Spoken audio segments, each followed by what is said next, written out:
Okay, now we're up to chapter 5, linear regression.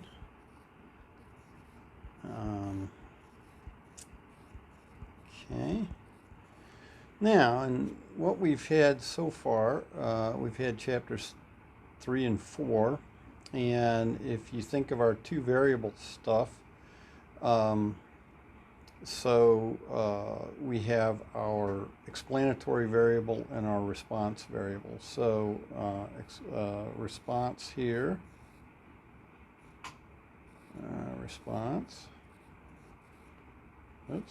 response variable, and explanatory, we'll put it down here since this fits nicely with regression. So we've got those two possibilities, and then within that, our response variable could be categorical or numerical. And, so we could have, say, categorical or numerical. And then our explanatory variable could also be categorical or numerical. And when they were both categorical, we were in chapter 3. So we were here, and we used the chi-square. Then what we did was we moved to categorical explanatory variable and numerical response, and so, and that's chapter 4, and we use the ANOVA. Okay, now we have numerical for both, so that's chapter 5, and this is our regression. Chapter 5. Okay, so this has been the sequence of this, and in particular in chapter 5 we're going to kind of look at how we can take problems that we would think of as chapter 5 problems with these numerical, explanatory, and response variables, and see how they could be recast as either a chapter 4 type of situation or a chapter 3. Because what we really want you to see is that we just keep asking the same question every single time. So, that question again.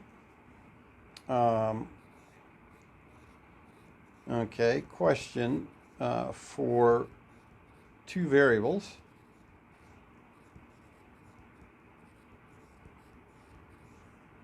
Okay, and we always just simply ask, is there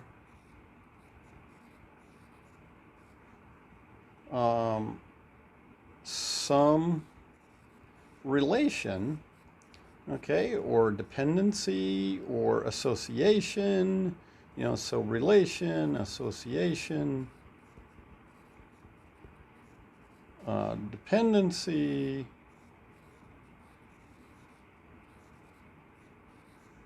between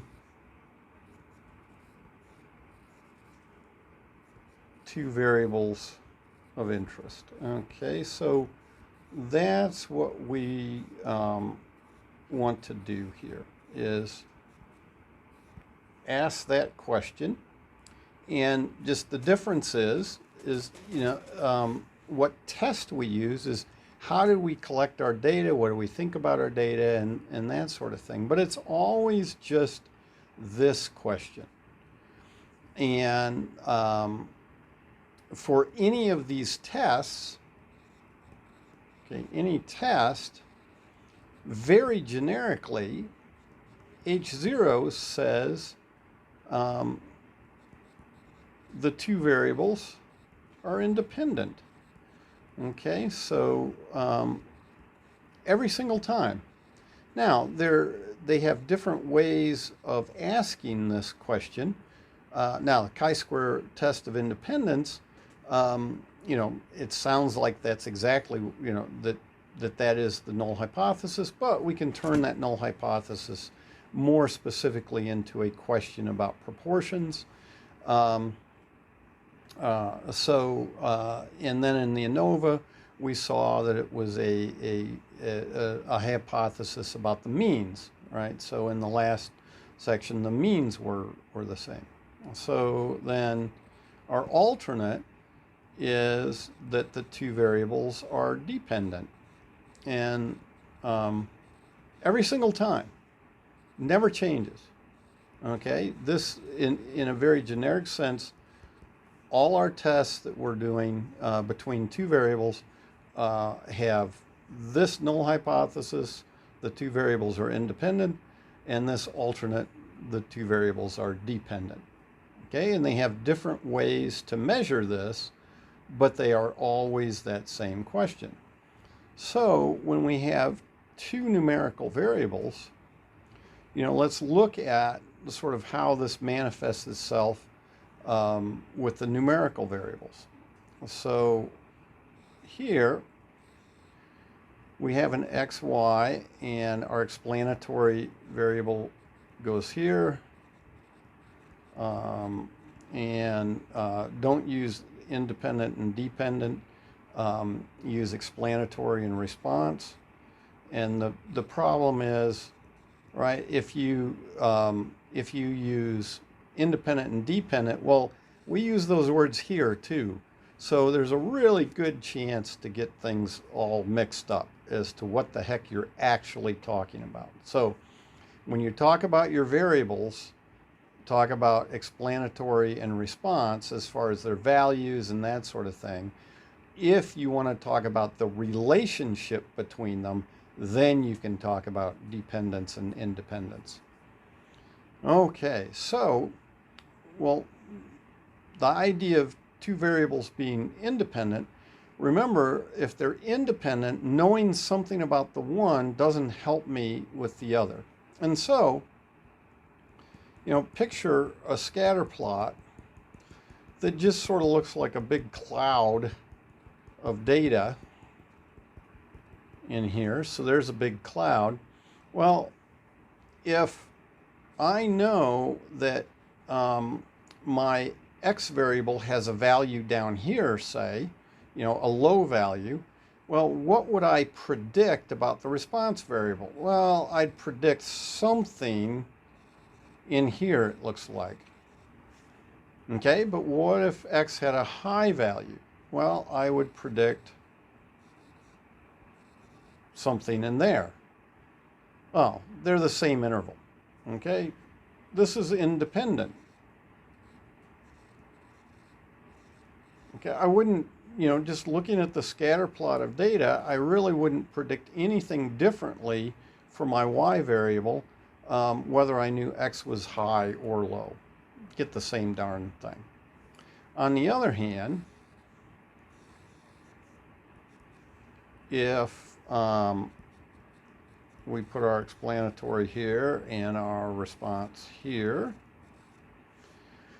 and suppose our data seems to go like this. Now, this isn't the only thing it could do, but here's one thing. And once again, if x comes in low, I would predict my response variable would have a value in here somewhere. I might pick the middle of it, but nonetheless, it's a value in there somewhere. And here, if x is high, I would pick a value in there somewhere. Oh, that's changed all of a sudden. All right, back here at this one, pretty much say I pick the middle of it. I'd always pick my response variable to have a value, around here, but no matter what x was. But now, if my data look more like this graph, then if I know x is low, I'm going to maybe predict a y value down here somewhere. But if I know x has a high value, I'm going to predict a y value up there. my prediction has changed. Okay, so knowing something about X changes how I think about Y, and so there we have dependent. Okay, independent and dependent. And so that's what we're looking for in the numerical variables. And how might we decide that's going on? Well, as you look at these two things, the trend in the left one here looks kind of horizontal. The trend in the right one is not horizontal. And so if we look at those lines, right here, what I'm seeing is a slope that looks to be about 0. And here I'm seeing a slope that is not 0. And so that is our, basically our test of choice, is we want to ask for our hypothesis test, how likely is it that if our data came from something that should have looked like this left one over here, how likely is it it could have looked like the right one, okay, or something similar with a negative slope or whatever. Okay, so when we do our regression testing,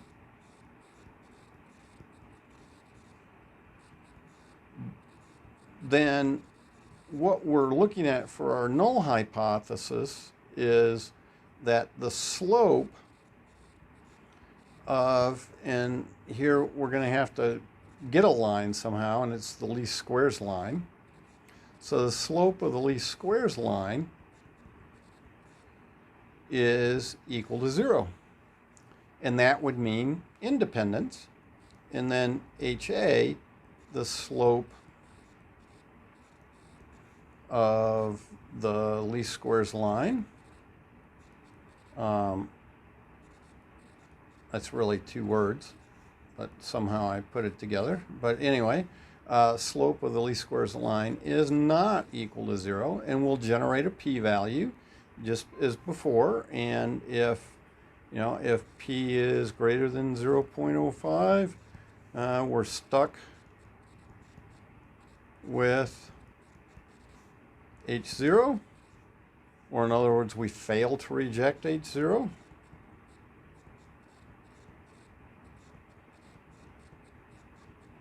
Okay, and if p is less than 0.05, we reject H0 in favor of HA. And again, typically when you're analyzing some variables, this is probably what you're hoping to find, right? Is that there is a relationship there, an association, and so this is what we're doing with least squares. So this is where it's different than the others. It's numerical values. Where it's the same is we are really just checking independence and dependence. Now, specifically with this test that we'll run, the regression test, specifically its null and alternative hypotheses look at the slope of the least squares line that we calculate, and so we'll have to figure out how to make all that happen. But there's our introduction to regression for Chapter 5, Module 6, and we will add some more from here.